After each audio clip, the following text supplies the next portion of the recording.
Eu sabia que eu depois dessa. Gente, boa noite, né? Boa tarde, eu acho que já estão chegando assim, boa noite. Meu nome é Carla, eu fiz questão de sair lá de Belo Horizonte, lá logo ali, só para estar aqui com vocês, porque eu vi da importância desse, quando o Bruno me mandou, eu fui, só eu refleti e falei, gente, a gente precisa ter esses espaços para aprender uns com os outros.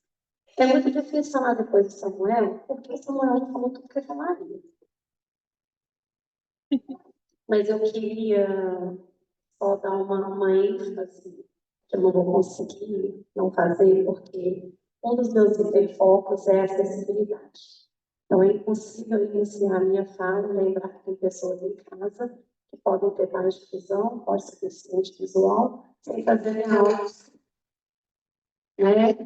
Eu sou uma mulher com cara de 20, mas já tenho 45 anos, cabelos pretos. Agora eu cismei que eu vou fazer transição capilar, então tá uma bagunça, uma mistura, e não vou nem desenhar para quem não consegue entender o momento. Estou com blazer rosa, a camisa do simpósio, uma calça preta, e atrás eu estou com a foto de nós quatro, todo mundo muito bonito na foto. Claro, né? Filtro é tudo, gente. E, falando em acessibilidade, eu também já vou deixar minha sementinha aqui para os próximos eventos dos profissionais que já estiverem aqui, para que a gente, a partir de agora, aprenda também a fazer palmas inclusivas para aquelas pessoas como eu, que têm muita hipersensibilidade. Muitas vezes, o fluxo grande do barulho da palma tira a concentração e tira a gente dos ambientes. Eu não quero sair dos ambientes, eu quero aprender com os palestrantes que estão aqui. Então, é um combinado, tá? Dani, Bruno e os demais, a gente tentar, porque a acessibilidade é isso mesmo, é um assunto novo, principalmente atitudinal, que é onde se enquadra as formas inclusivas, para quem não sabe, ou aos deficientes visuais que tiver em casa, se tiver algum no auditório também, é aquelas palmas mesmo da intérprete de Libras, que inclusive semana passada eu ganhei, agora eu tenho o meu sinalzinho, eu ganhei de uma pessoa. Né? Então, meu sinal, eu sei, eles cismaram com a minha pinta verdadeira, tá, gente?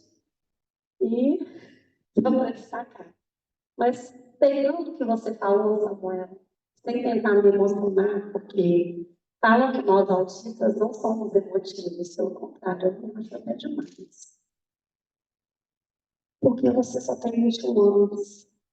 Você é a esperança do meu filho, 9 anos, pode, muita gente colocou. Eu assisti algumas questões da palestra sobre uma padronização do TOD, né, junto com o autismo, que na prática realmente é desafiador mesmo, mas eu vejo um outro lado.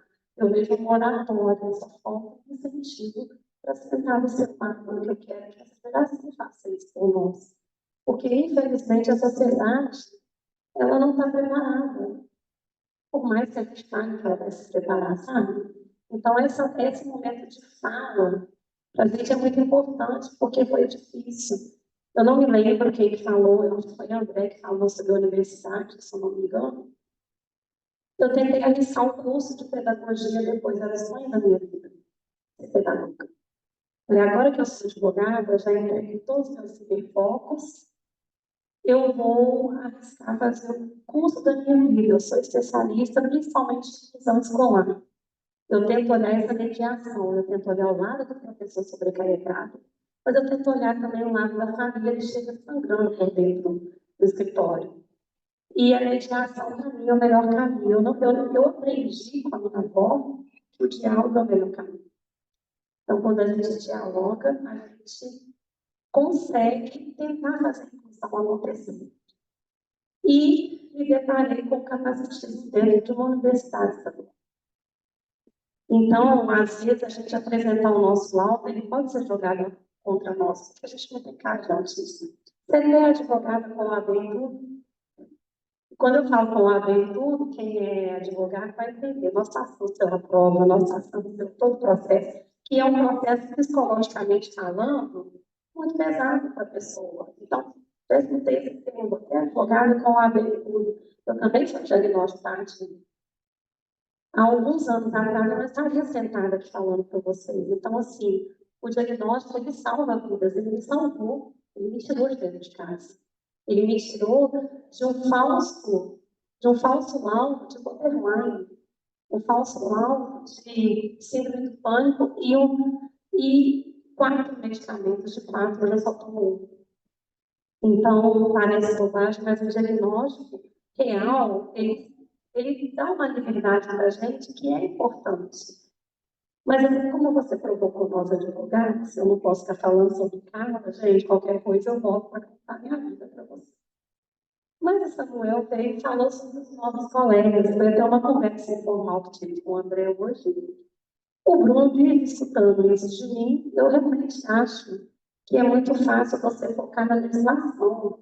Até minha mãe, que agora que formou no EJA, no segundo grau, ela consegue ver para entender o que é direito da pessoa com deficiência. Eu também sinto falta, voltando ao início da minha conversa, eu sinto falta de uma fala acessível, de uma fala que a comunidade atípica vai entender, mas, acima de tudo, dessa questão mesmo da sensibilidade, de entender que a gente está mexendo com dores humanos. Infelizmente, seria muito interessante para a Carla, que é advogada, judicializar um processo e aplicar uma tabela da OAB que é 15 mil. Onde a mediação entra é 200, 300 mil reais. Mas quando eu entendo que eu estou lidando com vidas, com ansiedade, com cerceamento de direitos, eu vou entender o quê? Essa pessoa não pode esperar o processo, devido ao processo legal do judiciário. Então, muitas vezes eu vou convencer essa pessoa a fazer isso, porque é humanização mesmo. Eu acho que tem muito advogado bom, claro que tem. Né? A gente passa por 5 anos, mas quantos anos, né, André? Você sabe disso. A gente vive estudando e tem que estudar, tem que capacitar. E por que eu te falo isso? Toda vez que eu entro num espaço, vou falar por mim, que não tem como eu falar pelos meus colegas, eu vou ter que falar agora sobre a cara. Quando eu entro num espaço, o diretor de escola me explica, que a pessoal da educação falou que às vezes o que atrapalha é a direção que não quer aplicar o que vocês ensinam. Aquilo que está ali foi escrito, teve um embasamento científico, teve estudos, né? Chamaram uma equipe multidisciplinar para fazer aquela análise. E como que eu vou conversar com esse diretor sem eu ter embasamento em situações? E com essa brincadeira, eu estou indo para a minha 7ª pós-graduação. É vantagem? Não. Eu acho que não precisaria eu me especializar tanto para ter que aplicar a legislação de uma forma conjunta. Eu gostaria de ser apenas advogada e conseguir voltar para o meu curso de pedagogia, que é o curso da minha vida. Ou fazer um mestrado e conseguir entrar para lecionar, porque eu gosto disso. Mas quando eu vejo a falta de entendimento em alguns espaços, inclusive no que existe acessibilidade, porque quando você fala que você queria ter ficado em sala de aula, mesmo que fosse retornado para isso, eu estou falando de acessibilidade. Eu estou falando de habilidades que foi falado muito bem pelas meninas que falaram no PDI, que é uma aplicação. Se essa pessoa não consegue escrever a prova, vamos fazer uma prova oral. Meu filho é o tipo de pessoa que ele não pega no lápis para escrever. Mas ele faz vídeos, eu já te contei isso. Ele é o melhor produtor de vídeos que eu conheço, há tempo de 9 anos. Então, pegar.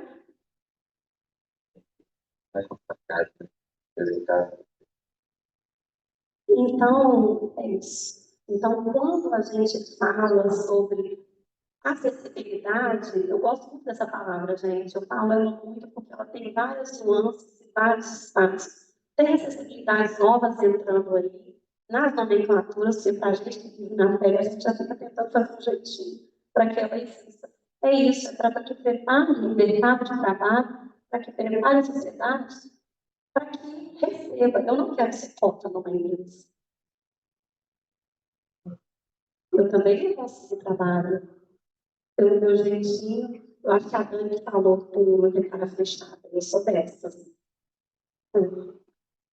Baixa visão, gente, esqueci de contar esse outro lado. Entende? Então, assim,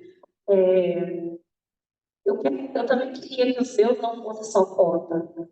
Uma vez eu mandei lá para Belo Horizonte, teve um programa da prefeitura de cadastro de currículos e eu mandei. Me falaram que um grande escritório. A minha amiga que é psicóloga falou, cara, o escritório X está contratando pessoa como você.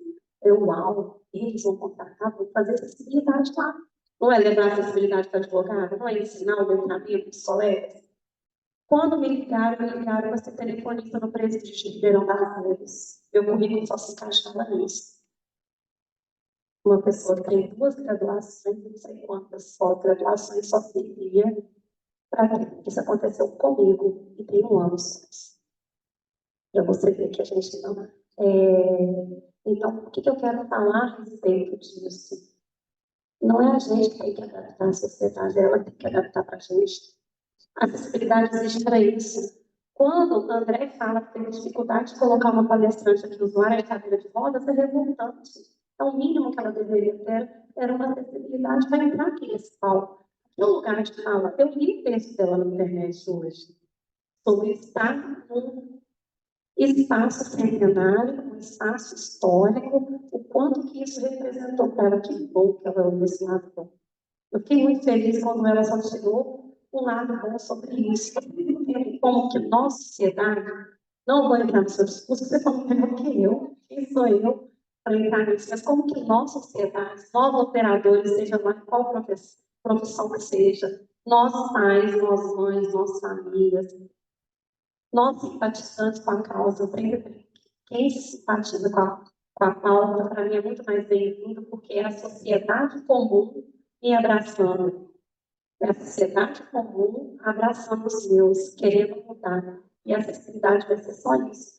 Então, não é nós que temos que mudar, você entende? A gente tem só um jeitinho bonitinho. Eu, a cara fechada, você, uma oratória perfeita.